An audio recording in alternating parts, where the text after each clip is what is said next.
Bonjour tout le monde, j'espère que vous allez bien, j'espère que vous vous portez bien, j'espère que vous passez une agréable journée du 25 décembre 2022.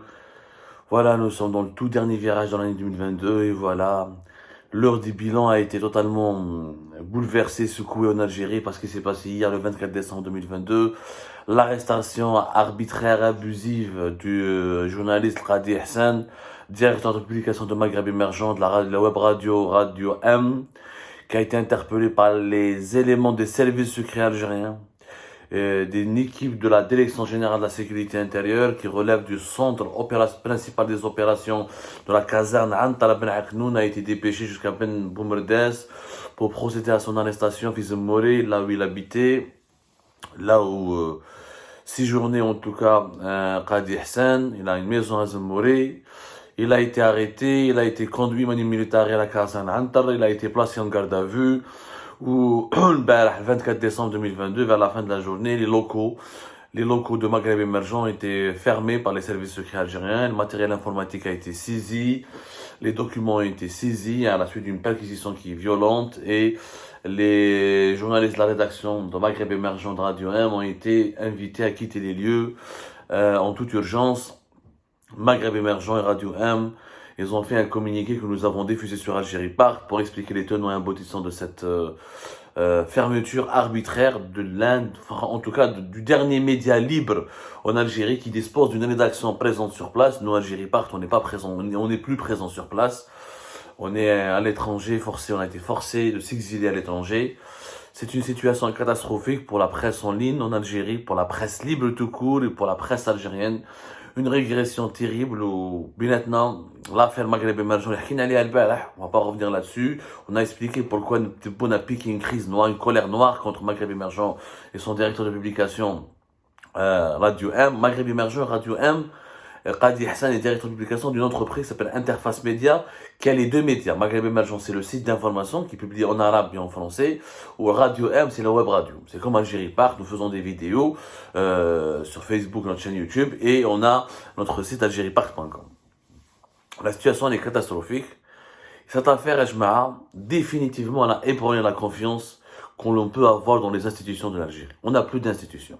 Clairement, maintenant, cette affaire a prouvé qu'il n'y a plus d'institutions sérieuses ou la fiable en Algérie.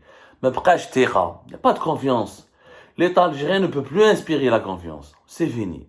Le rayonnement de l'Algérie, la crédibilité de l'État, la crédibilité des institutions de l'État, l'intégrité morale des institutions de l'État sont tout simplement violées, écrasées, étouffées, humiliées, ruiné dans cette affaire de Maghreb émergent. Les services secrets pour arrêter un journaliste.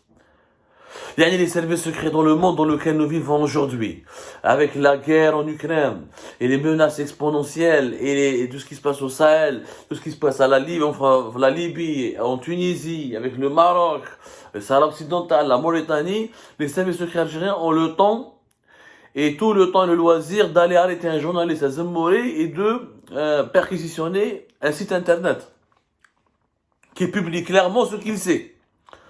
جزائريين معروفين قاضي حسان تحبوا ولا ما تحبوش un Algérien عايش في Alger, journaliste depuis plus de 30 ans, connu, etc. En quoi il représente un quelconque danger. فهمونا. L'équipe de Maghreb émergent معروفين, la majorité sont des jeunes. Les actionnaires de Maghreb émergent معروفين, des anciens journalistes de la nation.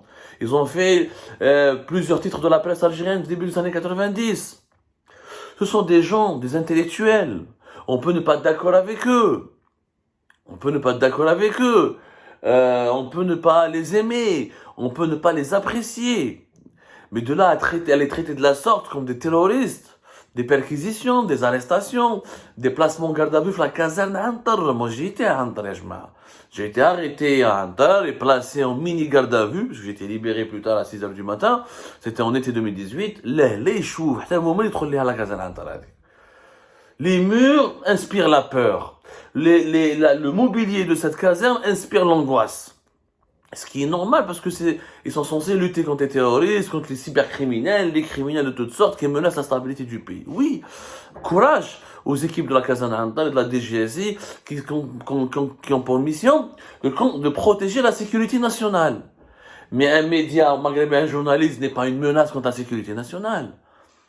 Et on reproche quoi à Maghreb Émergent, à Radio 1 et à son directeur, et à leur directeur de publication, Qadi Hassan. Une émission et un article sur les rapports entre deuxième mandat, la question du deuxième mandat de Tebboune et l'armée. C'est tout. Cette affaire qui d'ores et déjà suscite des réactions internationales, les ONG en parlent, des communiqués ont fusé de partout, les gens dénoncent, beaucoup d'indignation, beaucoup de personnalités entre guillemets, beaucoup de personnes d'Algériennes et d'Algériens ont exprimé leur indignation sur les réseaux sociaux. Il va y avoir des initiatives qui vont s'organiser, je suis sûr, depuis l'étranger, parce qu'à l'Algérie, c'est fini, c'est devenu une caserne. Khlas, l'affaire Maghreb émergent prouve que l'Algérie est devenue une caserne.